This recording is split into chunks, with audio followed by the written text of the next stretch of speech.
So is it possible to out cardio Craig Jones? Like, is your game fundamentally a technique based game? For sure.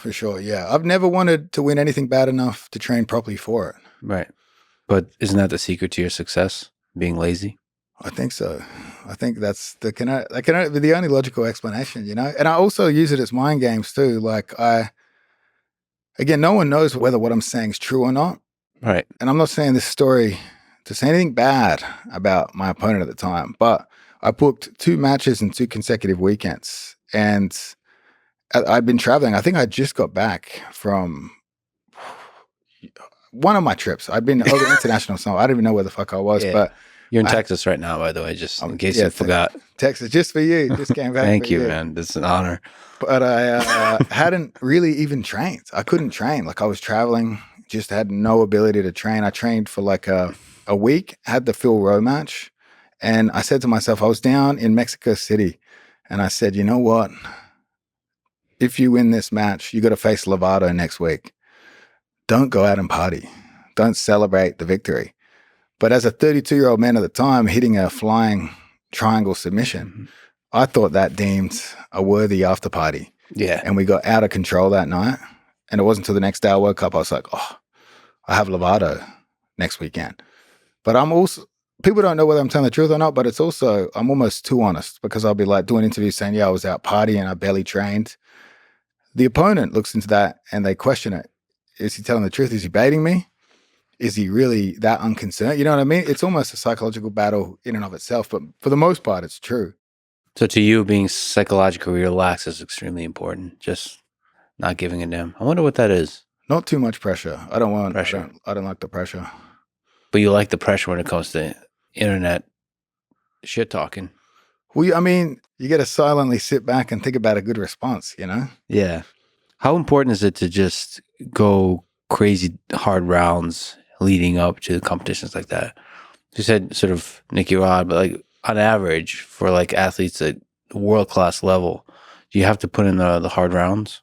Yeah, I think you have to put in the hard rounds. It depends at what point in your career you are. You know, like I think like someone like Nicky Ryan might almost train too technically too often.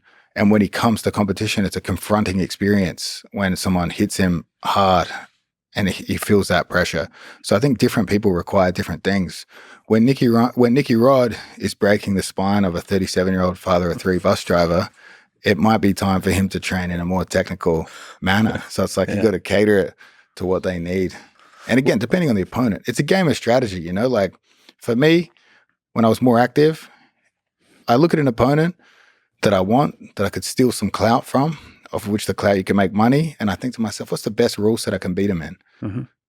That's the strategy. And then how would I beat him in that rule set? So there's so many strategic layers to it that go above and beyond just the training for me.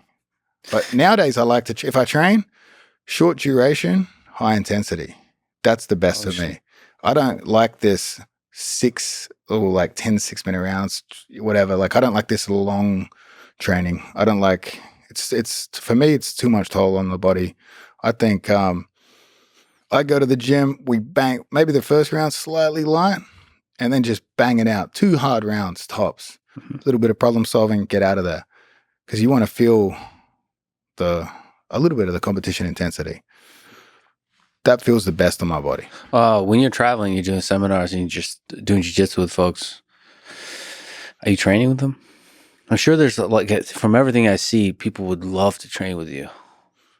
Yeah, they want to, so, I mean, I don't know what it is. So, obviously, I guess it's like people want to play basketball with like a basketball star or something, you know what I mean? But I guess if you played one-on-one with a basketballer, there's no great risk of injury. You know, that's the real problem is like, if you don't roll at your seminar, the seminar participants don't feel like they got the full experience. Yeah. But there's snipers at these seminars. There's these sharks that are circling, wanting to attack you. Mm-hmm. And you have to look at it. You look at it from both perspectives. I think you should provide excellent technique, excellent question and answer time. And I think you should roll a little bit. For the most part these days, I'll just roll 30 minutes straight. I'll just do 10 guys, 3 minutes, no break, 30 minutes straight. I might even get the guy to pick because again, some of these guys come in hot. Yeah, it's terrifying, man. Because the thing is, like with Anthony Bourdain, sort of analogy here. Like you're exploring all parts of the world. You just want to be there in the culture, teach good techniques, and just socialize. You don't want to like. There's just a bunch of killers that are trying to like murder you.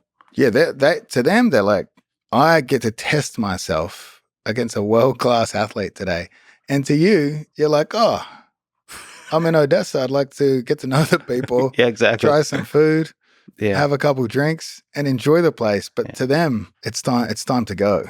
You got to rope it open a bit, like if I meet pressure with pressure, I get tired. yeah. But if I don't provide resistance where they think there should be resistance, now it slows their pace down. They get shocked a bit.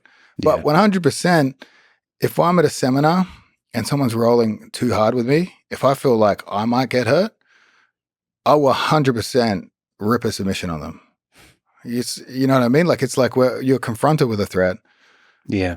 You have to meet it with a threat. It's like I've spoken about this with Ryan Hall. Ryan Hall will give him a warning and then gone. And I think it's perfectly acceptable. Like I won't endanger them for no reason.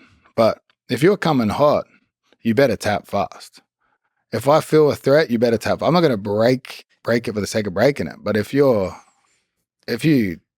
do some crazy shit and that might potentially hurt me and I get a submission and I'm tired, if you're fresh, you can catch a heel hook, hold it tight. The guy tries to wiggle out, you got it. Yeah. If you're tired and you've been nice with a heel hook and then they slip out and club you on the head, then next time is going to be the last time.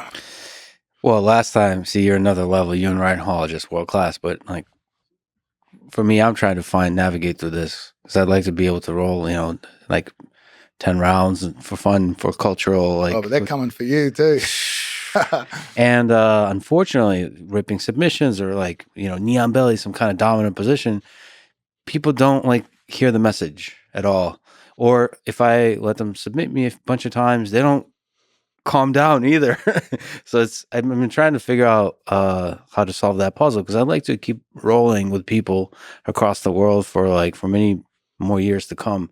But it's tough. You can't do it. If you've reached any level of notoriety, whether it's in the sport or just as a celebrity, you're better off to just have 3-4 trusted training partners and train privately.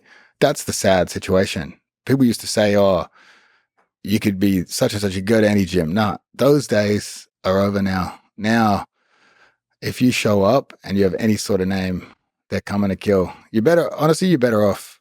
It's so much safer. Training is about trusting.